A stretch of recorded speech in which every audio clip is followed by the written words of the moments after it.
laughs, and a whole lot of love for the game and our team. This is Buds and Blue Jays. And now your hosts, Riley McConnell and Jesse Burrell. Good afternoon, everybody. It is Thursday, September 4th, and welcome to episode 209 of Buds and Blue Jays. It's your place for all things related to the Toronto Blue Jays. As usual, I'm Jesse Burrell, joined by Jesse Turiso, and today on the show, Jesse the man, the Blue Jays, they blew another massive lead. Tell me if you've heard that, or heard us say that before. We'll talk all about that. Plus, Vladimir Guerrero Jr. is going for a batting title, currently second in the major leagues. We'll tell you if he realistically has a shot. Bowden Francis is pitcher of the month. We've got a game of Do These Stats Matter? And we're going to have some fun at the end of the episode as the Blue Jays are auctioning off a ton of cool things for Jays Care Foundation. So we will talk about all of that, including going fishing with Buck Martinez, and who doesn't want to listen to that? So stay around for that. But Jesse, my man, Phillies came into town. Fun team, the team that's one of the best in Major League Baseball, and of course, won both games against this Toronto Blue Jays. So first, how are you? And how are you feeling about this Toronto Blue Jays team right now? Just waking up. Coming off a night shift, so this is pretty much early morning for me. But losing the two games, am I shocked? No. Am I disappointed? No. Would it have been nice to not blow a lead? Yes.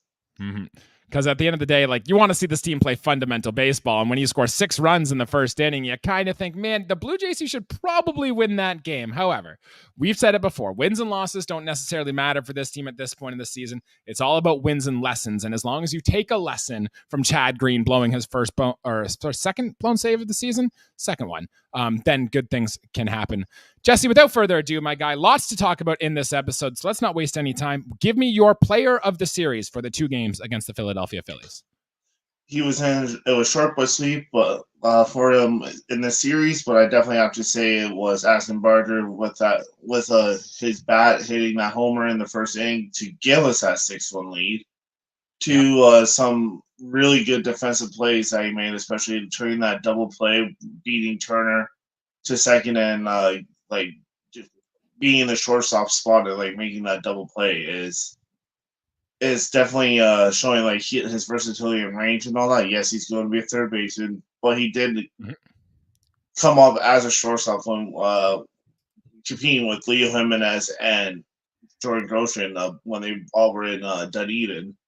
So they're showing that he able to field in the shortstop spot if in a pinch having to play shortstop, which is great, but obviously we'd rather see him at third or in right field for the future.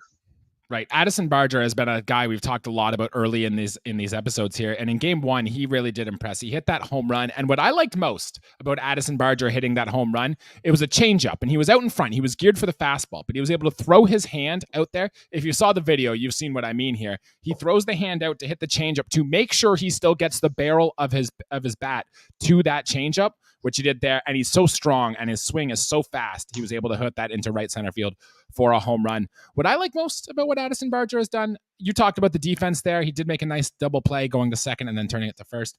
But I like the adjustment he's made after struggling very early. He's cut his strikeout rate dramatically. It's now under 20% on the season, when at times it was over 40% on the season. And his walk rate has slowly risen too. With the amount of power he has and what looks like is an improved plate approach from Addison Barger, we've got a guy here. And that's what you wanted to see. And I think we can pencil in Addison Barger for fairly regular at-bats going into next season.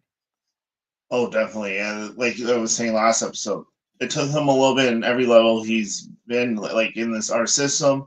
But once he figures it out, there's no way of not playing him. And why I have that crazy take of saying I can see a future MVP with all his tools he has.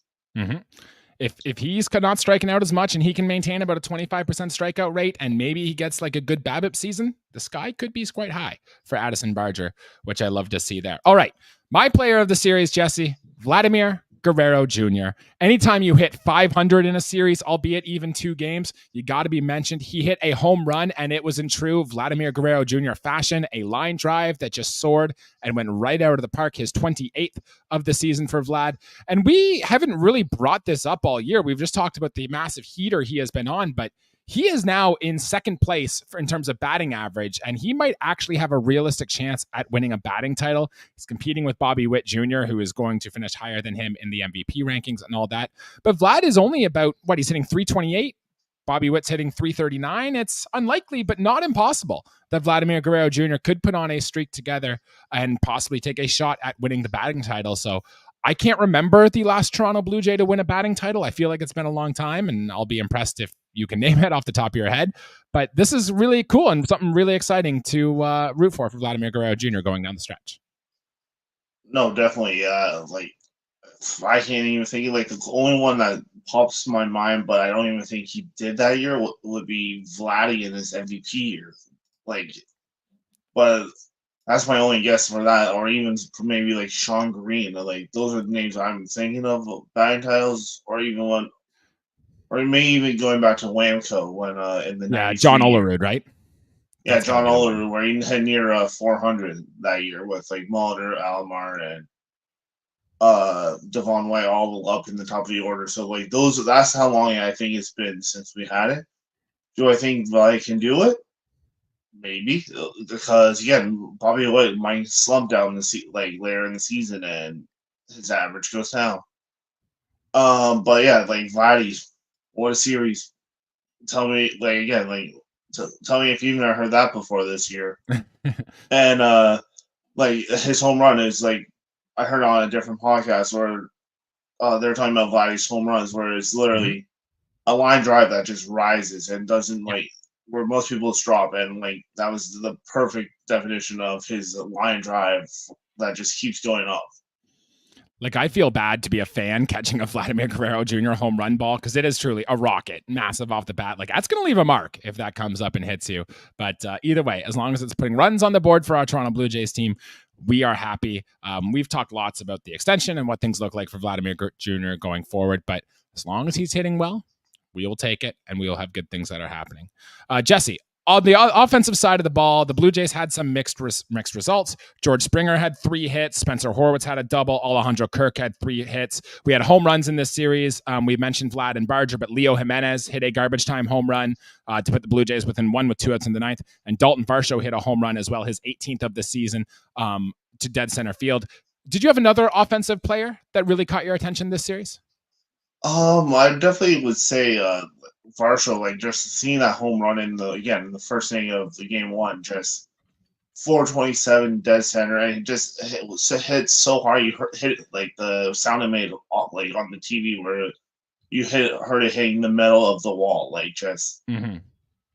seeing that power straight away center. It's like we're saying, it's if he does this here and there, great. But with the great when it adds to his defensive platinum defense, and also coming from last series where his shoulder seemed to be bothering him, seeing that power dead center, I definitely was happy to see that, and it wasn't hindering him. Yeah. The first note I put in my notes on Dalton Varsho says, well, I guess that shoulder isn't really hurting him anymore. And we talked about the book on Varsho. His pitchers have been hammering him outside. We've seen him go opposite field a little bit more. The fact he took a curveball that was down and away, actually a pretty good located pitch, and still crushed it. What'd you say, 414 feet or whatever it was? Something ridiculous? 427. 427 feet for Dalton Varsho. Holy crap. That was an absolute bomb. Take that with the elite defense he gives you, and with the elite base running that he gives you.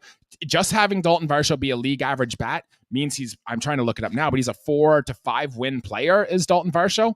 Fantastic. That is everything we dreamed he would be coming into the season. Maybe you want a little bit higher average and a little bit higher power, but yeah, 4.8 WAR on the season. Probably will get over 5 before the end of the year. Fantastic from Dalton Varsho, and his excellence has probably been a very underrated point for the Toronto Blue Jays season this year. No, definitely. He's definitely been a lot of, kind of a lot of frustration at some points with Varsho, but just what he's been doing, you cannot but stand and clap and just be happy to see his results, what he's doing defensively and helping the team offensively.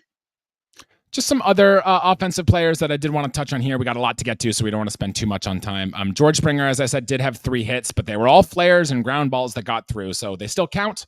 but I'm still not taking that as a massive step forward for George Springer. Spencer Horwitz had a very nice opposite field double in game one. He's just been kind of humming along. He hasn't had those massive upticks, but he hasn't had those massive downticks, just kind of ho-hum doing his thing. Will Wagner only got one start in this one, but he did hit a lefty-on-lefty curveball for a single into right field, so I was impressed by that.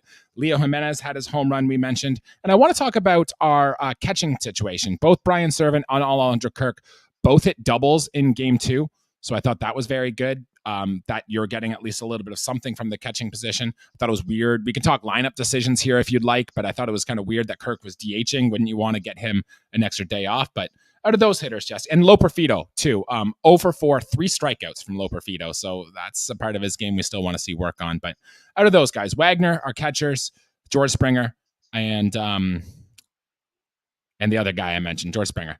Do you have a thought on any of those?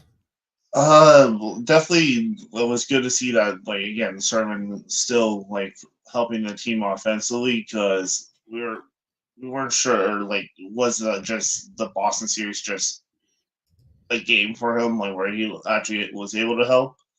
But it was nice to see him have one of the few hits for the Jays yesterday, and with that double. And unfortunately, he got stranded at third, but that's baseball.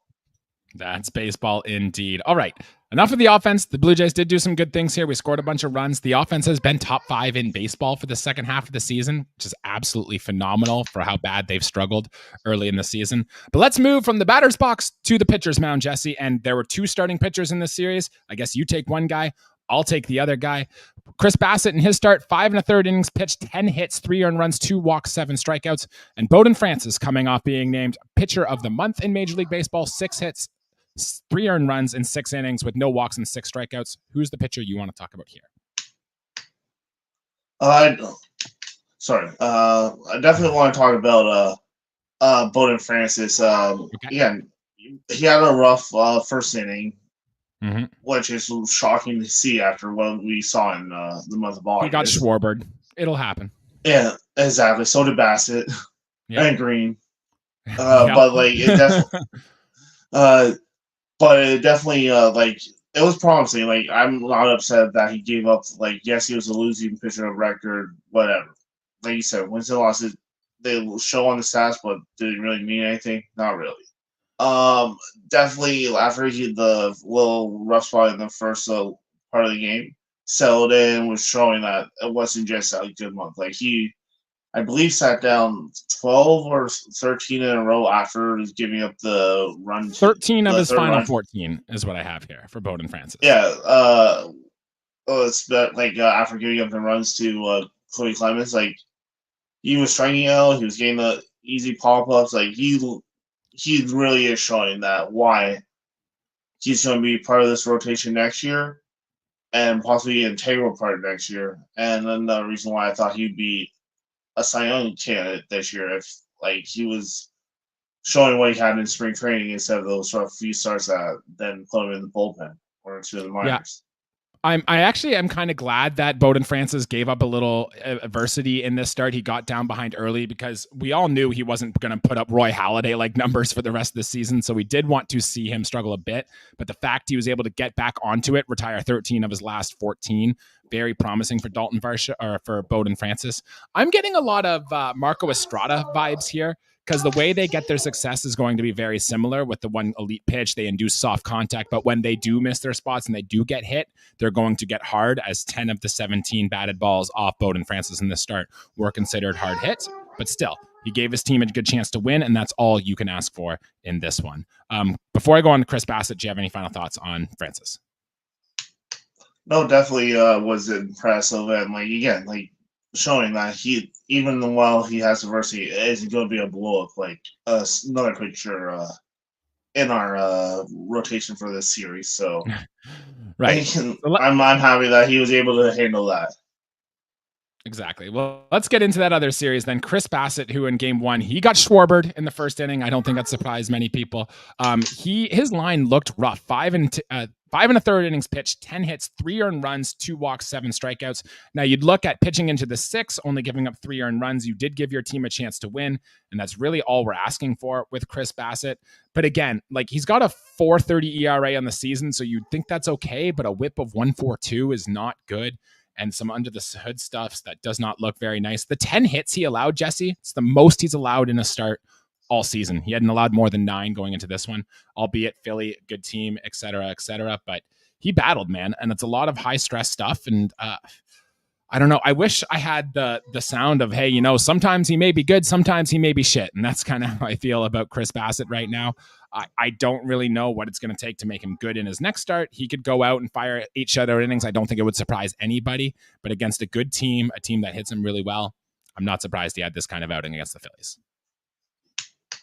No, definitely. It's another case of like we had this for like 25 runs to like get a win by the seams of it. Like with how frequently he's having these blow ups and causing us to like lose the key. Like it's not really key games for us this year, but like important like next games year, that we'll keep for next year exactly, and like for keep momentum like moving forward because we were coming in from a high winning the last series and all that, and like we thought, okay, we got Bassitt and Francis, maybe we can take both because Bassitt is pretty good, but been pretty good recently. Had a good outing in the last series when he pitched, so it's like we're thinking positive, but yeah, not so much.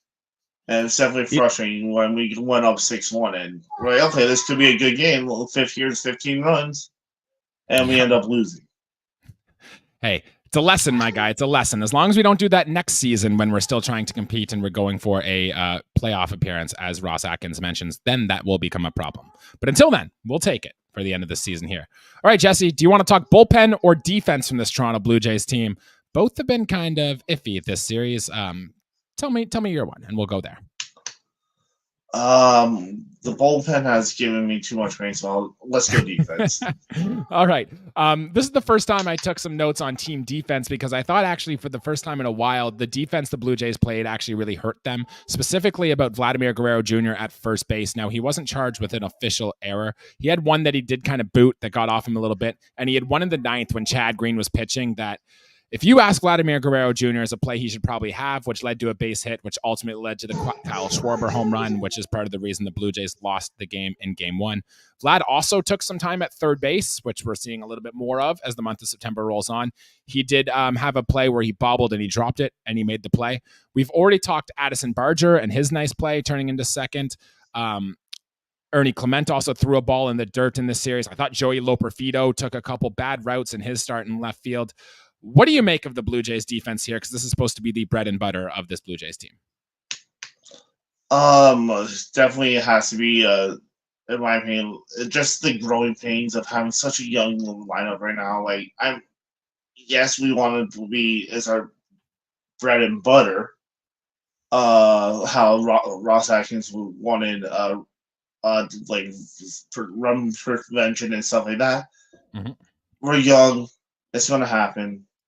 And also the like us struggling with the defense and losing these games is helping us for the draft. So is it kind of like they're tanking for Ethan Holiday? So take that with a grain of salt. Like I'm not. Yeah, it's like we know it's rough. Going to be a rough little bit and all. And also, it is what it is. Blue Jays draft odds after losing now 3 games in a row are up to 5.3%, and we're currently 6th as the Texas Rangers have moved past us, and one more loss puts us ahead of Pittsburgh. So we're moving up that tankathon leaders, and we got a tough series against the Atlanta Braves who need to win coming in here. So maybe that number will get even better for the Toronto Blue Jays. I will talk some bullpen here, and we already touched on Chad Green. And boy, we've talked about it quite a bit. Chad Green, we knew the regression was coming. We knew he wasn't going to sit at a 1-something ERA, but I did not expect it all to come in back-to-back appearances and the 2 major blowups for Chad Green. So he got another blown save here. I thought the way he attacked Schwarber, now we can get picky with this, but Kyle Schwarber hit 2 home runs, both off-speed pitches earlier in the game, and then he took a 97-mile-per-hour fastball and just missed it, just pulled it foul. 2 pitches later, you throw that same pitch middle of the plate. Kyle Schwarber is not going to miss that pitch, and ultimately he goes down. Brandon Littell walked one, had a clean inning. Genesis Cabrera battled his command and some shaky defense behind him, but he got out of it. Ryan Burr gave up a home run. I have nothing else to add on this pen, man. It's 2 games. It's what you expect. It's been bad most of the year. We've seen some good flashes, but for the most part, it's kind of just what it is from the Blue Jays bullpen. No, definitely. It was a typical bullpen like type of series. Only one positive from from the game too was just Tommy Nance pretty decent again with especially against those lefties with his curveball. Yeah.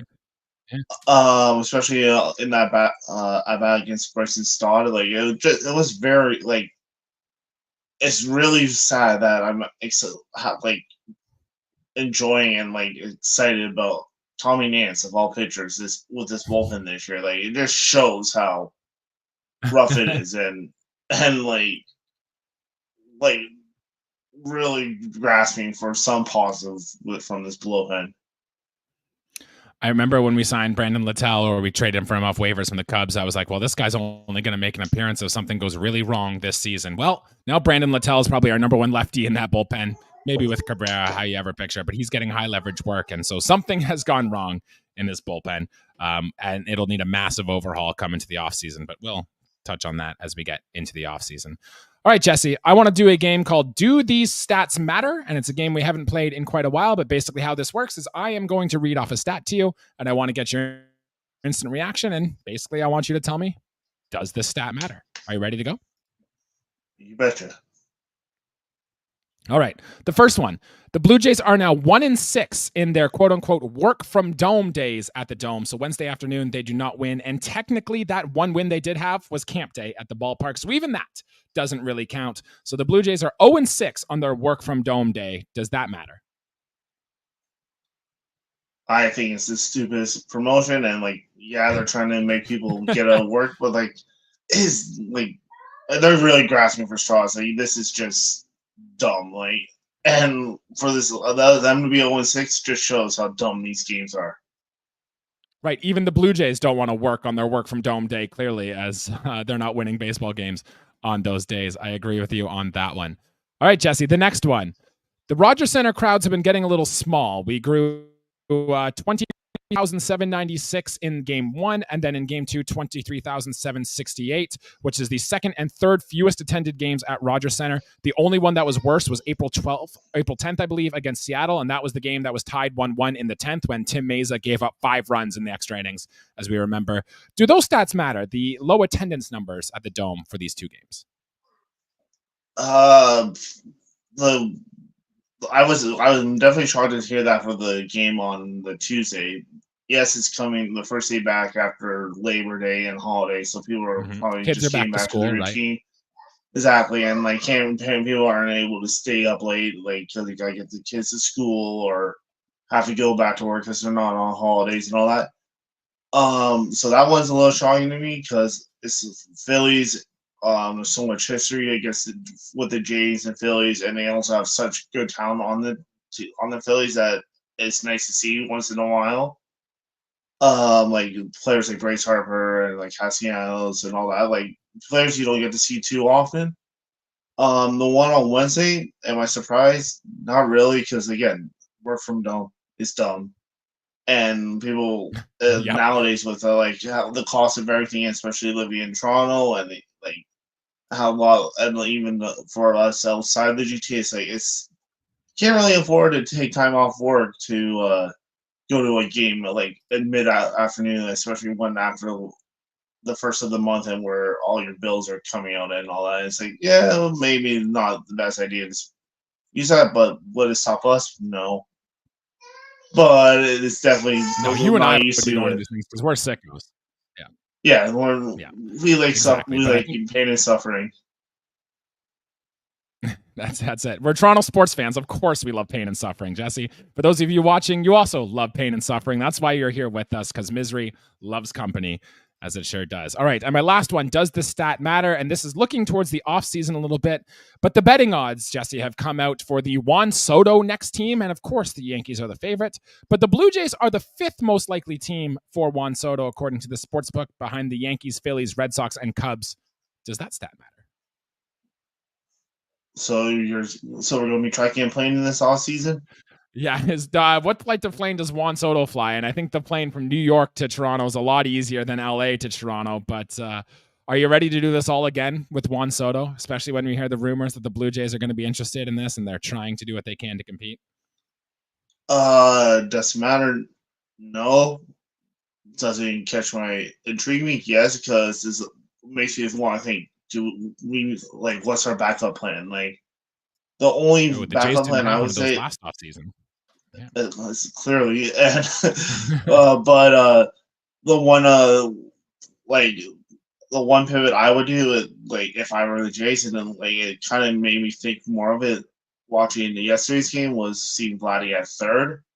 Is their backup plan going to be Mr. Pete Alonso or Anthony Rizzo, Christian Walker, maybe, right? Christian Walker, some of these good first basemen that could really give protection around Vladdy, so they could have to finally have pick your poison, pitch to Vladdy or pitch to player X. Could that be possibly what they're going to? He's not it right now. Exactly, and Horus will probably and Wagner are going to be our second, playing second and all that. So it's we need that protection like we had when we had Teo, or even back with the Donaldson, Edwin, and Batista. You have the three-headed monster, so it's you need that pick your poison kind of player. So that's why if we don't get Soto, it needs to be one of those type of players. I agree with you, my guy. We will drop a whole offseason plan. I got some fun things lined up for the offseason too, and we will touch on all that and what the Blue Jays do and how they build their roster going into next year. What we do know is that the Blue Jays do need some serious help, and Juan Soto could help with that if he is indeed one of those players. Moving on to some general news and notes, and we got a nice little news dump from the Toronto Blue Jays over the course of this series. The first one is the Blue Jays have let go of their longtime pitching coordinator, and they're bringing in a new guy, and I bet this is going to be the first of many front office type moves in the development side that we see from the Toronto Blue Jays. We've talked about how under the Ross Atkins era, the only pitchers they've seen in Major League Baseball and drafted that have gotten more than one WAR in Major League Baseball has been Alek Manoah and Josh Winkowski, who is now in the bullpen for the Boston Red Sox, and that has been it. So I bet we will see some more news from the Toronto Blue Jays side that they're trying to understand at least, or fix the failures this front office has made. Real quick, Jesse, firing the pitching development coordinator, does that matter? Definitely, especially with how poorly we've developed pitching in for many, many years. And also, with how, the main injuries in Tommy Johnson we've been seeing under this regime for pitching development, could this be a sign that his methods are actually more harm to our pitchers than positive?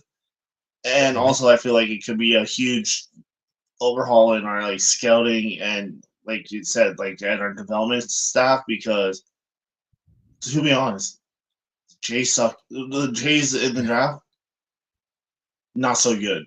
We scored literally our best drafted players recently have been, I would say, Bo and Manoah, and I still say they should have thinking about Manoah. There's a pretty good second baseman or shortstop that was after him that we could have taken in Bryson Stott that would have looked good in Jays uniform.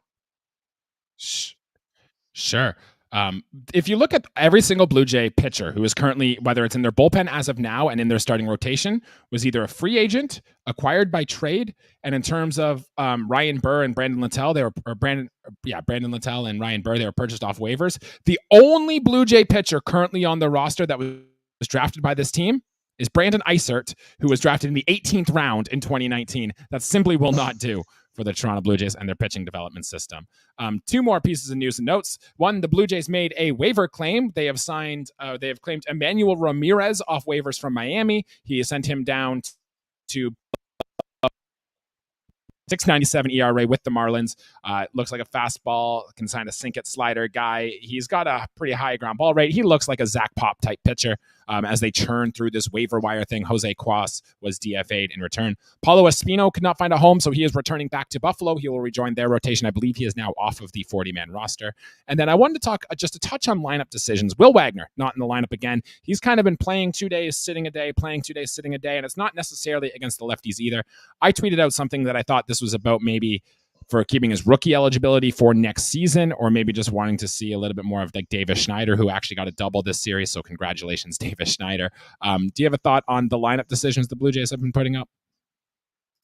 I definitely think maybe it could be the rookie eligibility, or also trying to control the arbitration, because if Wagner, possibly, yeah, keeps up his hot start, I'm not too familiar, but it may incorporate that power too, where if he does this again next year, he's eligible to go to arbitration earlier than most. Where that's where I remember with Manoah last season, they sent him down and caused him not to get that power too. He was eligible if he pitched a certain amount of innings. Maybe they're trying to, as that fancy word, circumvent the service time and all that, and the salary cap and arbitration, trying to keep it under. So maybe that's why. But again, we can do a deep dive in that this long off season. Yeah, as we're going to be starved for content, so that's definitely something we will do. All right, Jesse, 15 minutes left in our show. I wanted to go through and I wanted to look a little bit about the Jays Care auctions, the cool stuff that they are giving away. And this is always a very fun thing that we can do at the end of the season when the Blue Jays offer up some really cool, niche, unique items. And I have the full list of them here. If you check out our Twitter and our social page, you'll be able to find all the links to all the cool stuff the Jays are auctioning off. And if you've seen them on TV, you've seen all the cool stuff too. But I wanted to get your thoughts on some of these cool items to see, hey, is this something I would actually bid on or I would want to do? Or do you think this is kind of corny? And let's start right away with, I guess, something that you and I have both talked about doing in the past, but the Blue Jays could offer it up for you. And that's fly to spring training to Dunedin, Florida in 2025. It gives you a round trip from Toronto to Tampa, only 2 spring training games, and then they'll give you some hats and jerseys for your trouble. How cool is that for an item for the Toronto Blue Jays?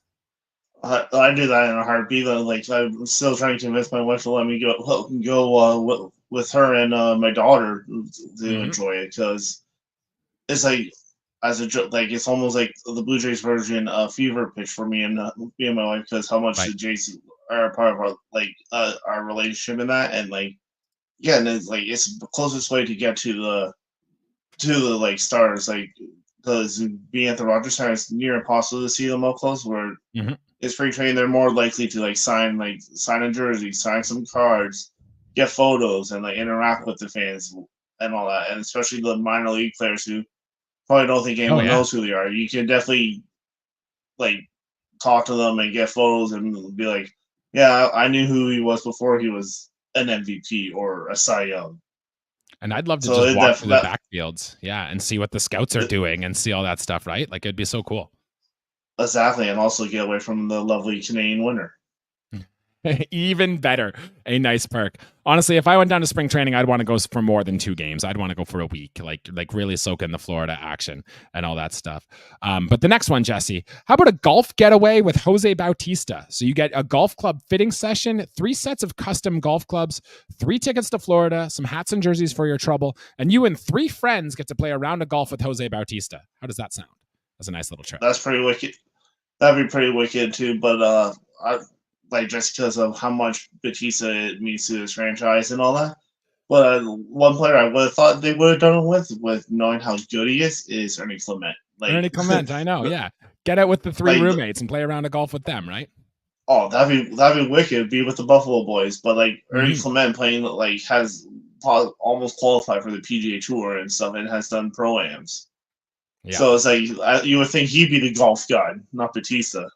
Who can hit a golf ball further, Ernie Clement or Jose Bautista? Ooh, I've never seen Bautista's game, but he's been off for a while, so that's true.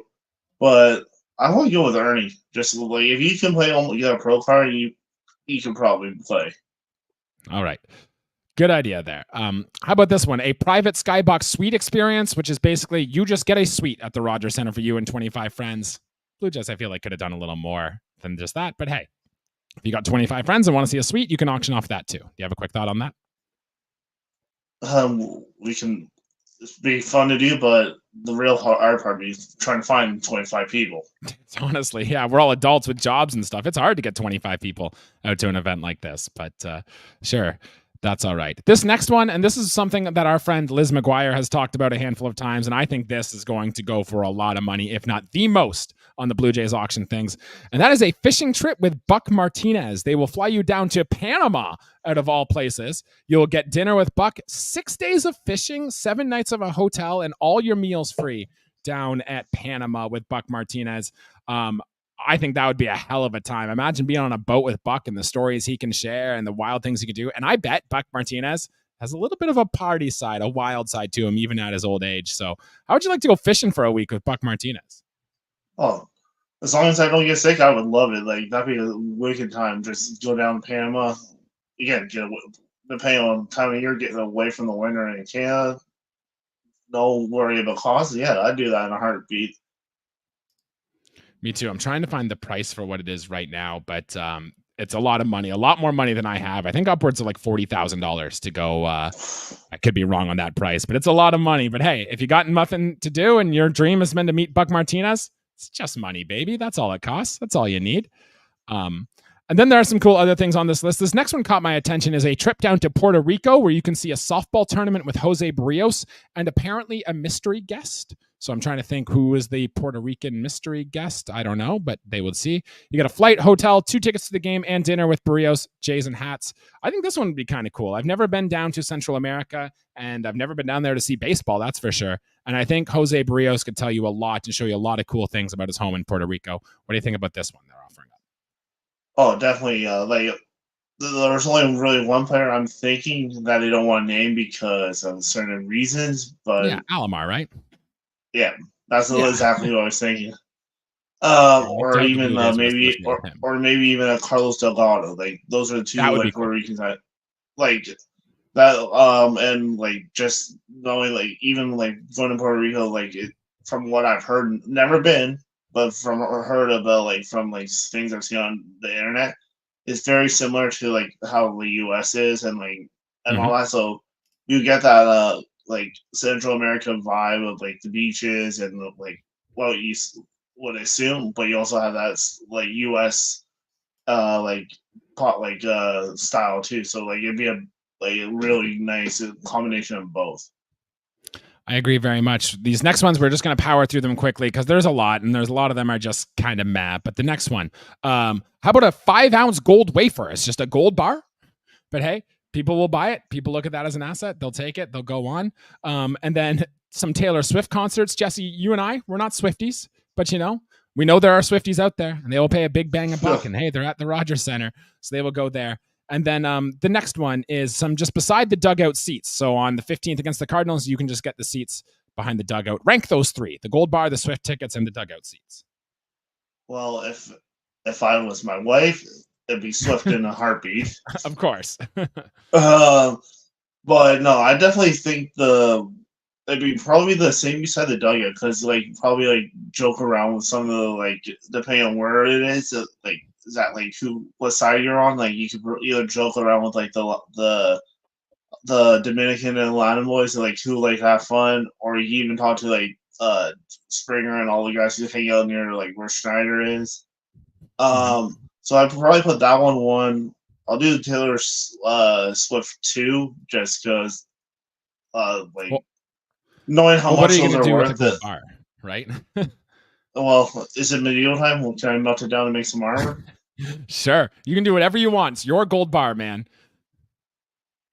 I mean, like, I hear that, I think of just pirates in, like, medieval time. I'm like, a gold bar. Like, I didn't know we were in Vegas, too. Like, where they have, at the Golden Nugget, a big piece of, like, a gold nugget in their lobby. Fantastic. And then the rest of them here, Jesse, I'm just going to lay them out and I want you to give me your favorite after all of them. You can do a getaway to New York City with Dan Schulman. You can have dinner and you can travel with the team and whatnot. You can also sit in the broadcast booth and go to the production truck with Dan and Ben Schulman. You can do one on the TV side, one on the radio side. You can play golf in Toronto with Pat Borders, which I think would be kind of cool. You get some Blue Jays gear and some Blue Jays golf gear. You can get an autographed George Springer painting, a Rawlings gold glove chair, which I tweeted out from our personal account. It's kind of cool. I would love to have a Rawlings personal chair. I have no idea where I'd put it or what I'd do with it, but it would be really cool. You can get some seats for the lower bowls of Rogers Center. You can get a night out to like some Raptors games, some Leafs games, some Argos games, some TFC games. You get some Geddy Lee. So Geddy Lee, big Blue Jays fan, is offering up one of his electric guitars and one of his bass guitars as well that you can bid on. And Rush, big Canadian band, international super hits. They're in the Rock and Roll Hall of Fame. You know their music. Geddy Lee is a massive Blue Jays fan. He donated some stuff to this thing. So out of all of those things, Jesse, which one would you pick? Definitely love the chair because again, it'd be fun to do an episode sitting in it. That'd be awesome. But I probably picked the Pat Borders one because growing up, like being a young Jays fan, he was my favorite player.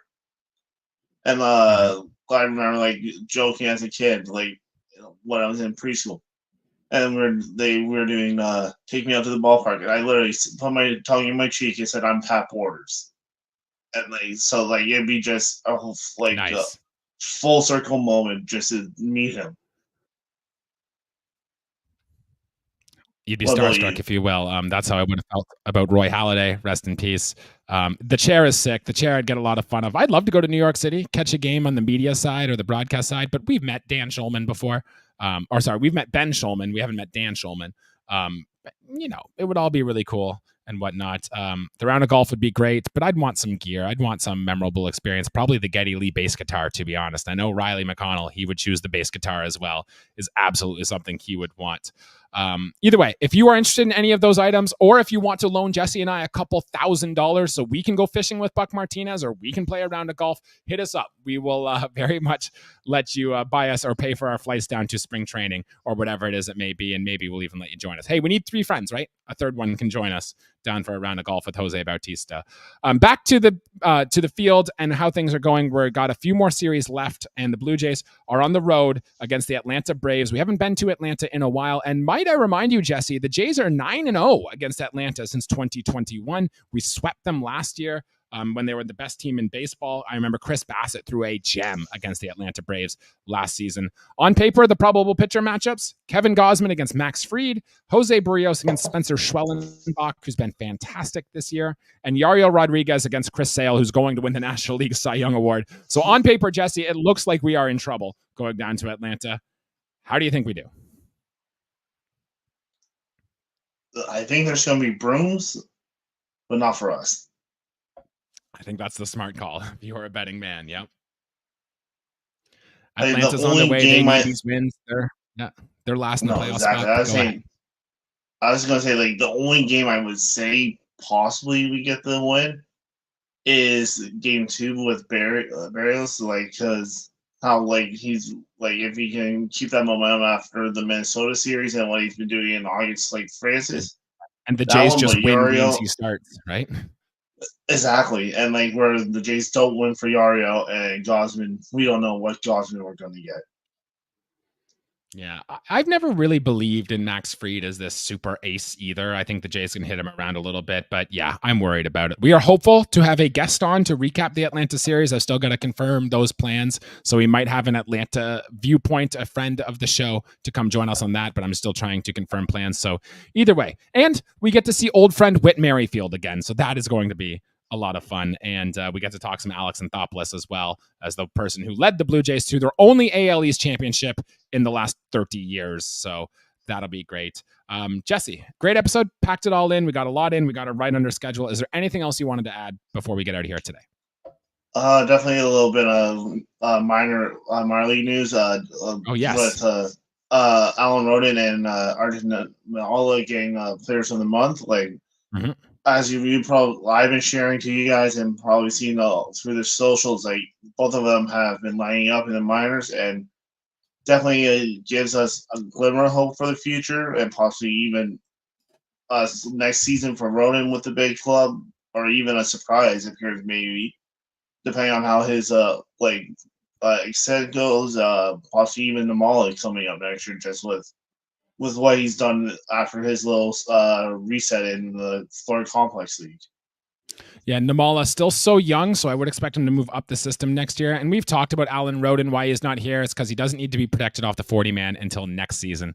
But if you're Alan Roden, you're kind of doing what Spencer Horwitz did. All you did is hit, and yet you're not getting called up, which is kind of dumb. I would love to see Alan Roden be a major contributor next year if he's not used as trade bait this offseason. While we're talking minor league starts too, I wanted to talk Jake Bloss just really quick, because last update we had, he struggled quite badly and he was in the rumblings to be one of these September call-ups, but ultimately did not, as he was struggling there. His most recent start was much better. I believe he went 4 innings pitched, no hits allowed, no earned runs. He did walk 4, but struck out 5. So I think the Blue Jays want to see the command get up a little bit, but he did throw up in the 80s worth of pitches as well. So I do think there is a chance we do get to see at least 1 or 2 Jake Bloss starts before the end of the season. Oh, definitely. I'd rather see him right now than Yariel with how the struggling, and unfortunately right now he's more lined up with Bassett starts, so there might be some tinkering that the Jays might have to do to make that all work.